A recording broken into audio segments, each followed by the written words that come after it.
Welcome to YoYo TV. తెలంగాణలో TRS party అన్ని జిల్లాల్లో పుంజుకుంటున్న ఖమ్మం జిల్లాలో మాత్రం ఆశించిన స్థాయిలో పట్టు సాధించలేదు. తెలంగాణ వచ్చాక రాష్ట్రంలో 3 సార్లు ఎన్నికలు జరిగితే ఎన్నికలు జరిగిన ప్రతిసారి ఒక్కరేసి చొప్పున మాత్రమే గెలిచారు. అయితే 2014లో మాత్రం కొందరు తెలుగుదేశం పార్టీ నుంచి గెలుపొందిన లీడర్లు అధికార పార్టీలో చేరిపోవడంతో ఆ బలం మరింత రెట్టింపయింది.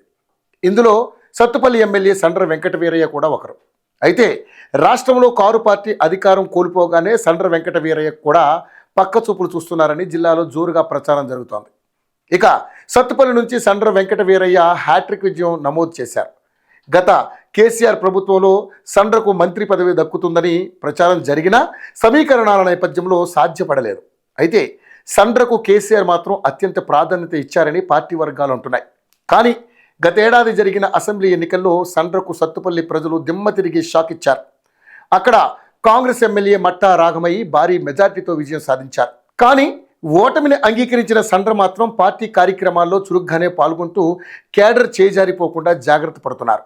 అయితే కొద్ది రోజులుగా సండ్రకు రాజకీయ భవితవ్యంపై తెగ టెన్షన్ పట్టుకున్నట్లుగా తెలుస్తోంది. వచ్చే ఎన్నికల్లో సత్తుపల్లి జనరల్ సీటుగా మారే ఛాన్స్ ఉందని పరేషాన్ అవుతున్నారట.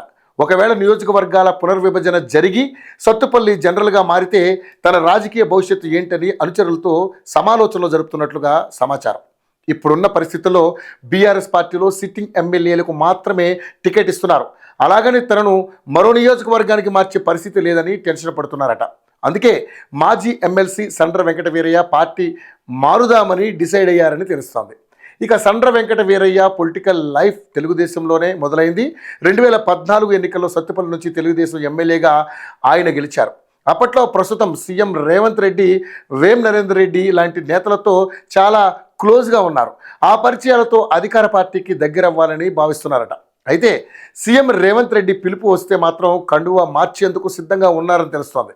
అయితే ఓటుకు నోటు కేసులో కీలక సాక్షిగా ఉన్న సండ్ర వెంకట వీరయ్యను పార్టీ మారకుండా కేసీఆర్ బుజ్జగిస్తున్నట్లుగా సమాచారం. వచ్చే ఎన్నికల్లో బీఆర్ఎస్ అధికారంలోకి రాగానే కీలక పదవి అప్పగిస్తామని హామీ సైతం ఇచ్చినట్లుగా టాక్ వినిపిస్తోంది. మరోవైపు సండ్ర అధికార పార్టీలో చేరితే తన పరిస్థితి ఏంటని పార్టీ పెద్దలను ఎమ్మెల్యే మట్టా రాఘమయ్య ప్రశ్నిస్తున్నట్లుగా తెలుస్తోంది.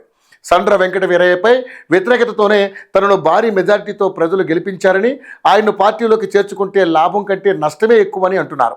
ఇప్పటికే బీఆర్ఎస్ నుంచి ఎమ్మెల్యేల జంపింగ్లతో కాంగ్రెస్ పార్టీ కుతకుతలాడుతోంది.